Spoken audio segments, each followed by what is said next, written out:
en 3 points, rapidement, en 20 minutes.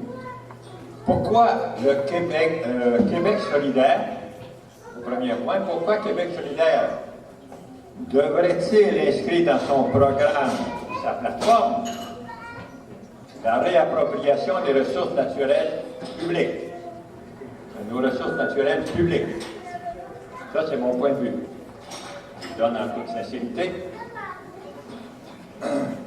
Alors, et le deuxième point, ça va être un antécédent historique, ce dont on vient de souligner, et pourquoi une première fois ça a réussi.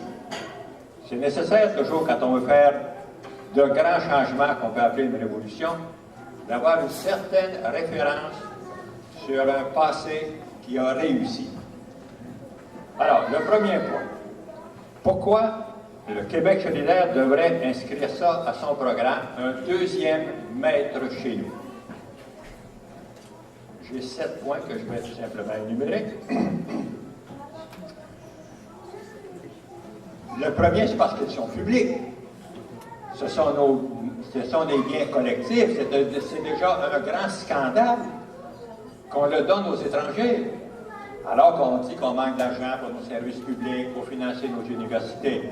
Alors qu'il y a des richesses qui sont là, puis personne n'en parle. C'est comme si on était tellement habitués à se faire plumer qu'on trouve ça normal. Par exemple, quand on donnait l'éolien, tout le monde aurait pu sortir dans la rue, parce que c'est Hydro-Québec qui a donné ça au privé. On aurait pu développer toute une filière éolienne ici au Québec. Mais non, on l'a donné aux multinationales.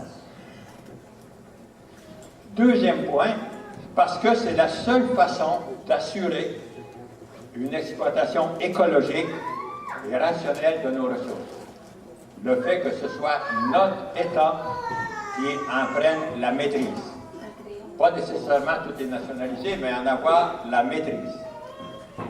Troisième raison, parce que c'est la seule façon de réaliser le développement des régions et l'occupation efficace du territoire. Il n'y aura jamais de revitalisation des régions sans une réappropriation de nos richesses naturelles. De ces régions qu'on appelle de façon infâme des régions ressources, et que même les habitants de ces régions-là sont des ressources.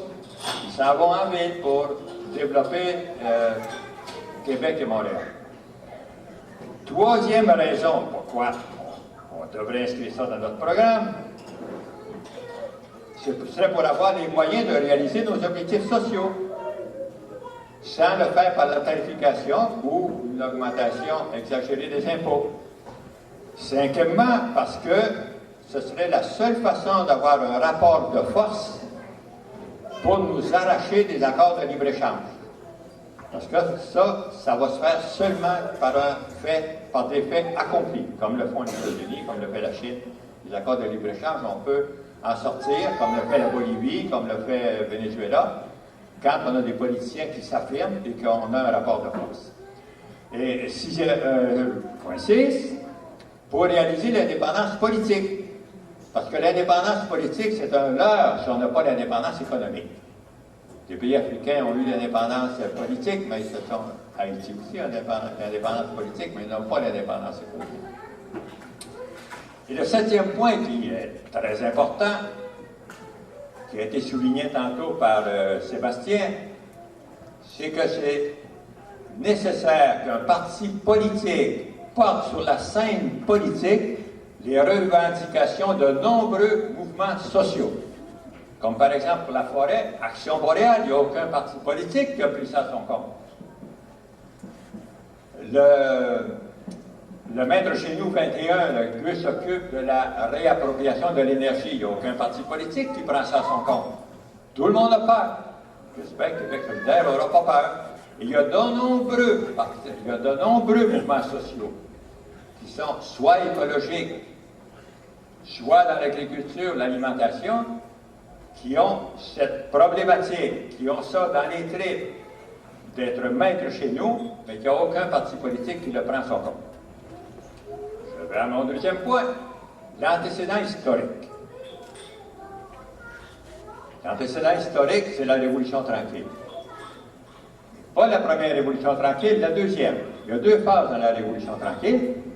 La première, c'est la révolution de Jean Lesage en 1960, qui est une révolution de rattrapage et de modernisation. C'est ça qui était dans le programme du Parti libéral. Et la deuxième révolution, qui est la véritable, c'est la révolution du maître chez nous, qui a commencé en 62 avec l'élection référendaire, qu'on pourrait dire qu'elle vaut pour toutes nos ressources naturelles, mais qui s'est faite sur l'hydroélectricité. C'était la révolution du maître chez nous. René Lévesque, qui a été nommé ministre après l'élection de 1960, il a été nommé ministre des Ressources hydrauliques, qui était une coquille vide. Il s'occupait seulement de l'Hydro-Québec qui avait été nationalisé, la Montreal Light and Power qui avait été nationalisée en 1944. Et comme René Lévesque le dit dans son autobiographie, un squelettique ministère, il n'y avait rien dedans. Il y avait eu comme constellation aussi les travaux publics. Mais il y avait dans le programme du Parti libéral la création d'un ministère des ressources naturelles. C'est ça que René Lévesque a fait dans les 6 premiers mois. Et donc ce ministère des richesses naturelles a été créé au printemps. Au printemps 1961, au mois d'avril, je pense. Et René Lévesque a eu l'hydroélectrique et les mines. Il voulait aussi avoir les forêts, les terres et forêts, mais il ne l'a pas eu. Le lobby était trop fort, comme il le dit. Il y a eu les mines et l'hydroélectricité. Alors, à partir de cette réappropriation, il y a eu 3 réappropriations sous René Lévesque. Il y a eu la réappropriation hydraulique, de notre ressource hydraulique. La deuxième, c'était la réappropriation de nos finances, du système financier, avec la création de la Caisse de dépôt et de la Régie des rentes du Québec. Ce n'était pas précisément sous la direction de René Lévesque, mais c'était sa partie de l'hydroélectricité, où ça prenait de l'argent. Et la troisième réappropriation, c'était la réappropriation territoriale du Nouveau-Québec, qui est 50% du territoire québécois et que jamais personne n'y était allé. René Lévesque a été le premier politicien à aller dans le Nouveau-Québec et qui a été ensuite administré par le Québec. Mais là, il y avait de nombreuses richesses naturelles. Alors, c'était quand même une réappropriation inachevée parce que, je pose la question, mais je n'aurai pas le temps d'y répondre. Comment se fait-il que René Lévesque, qui a fait la réappropriation de la ressource hydraulique, n'a pas fait aussi la réappropriation du secteur minier?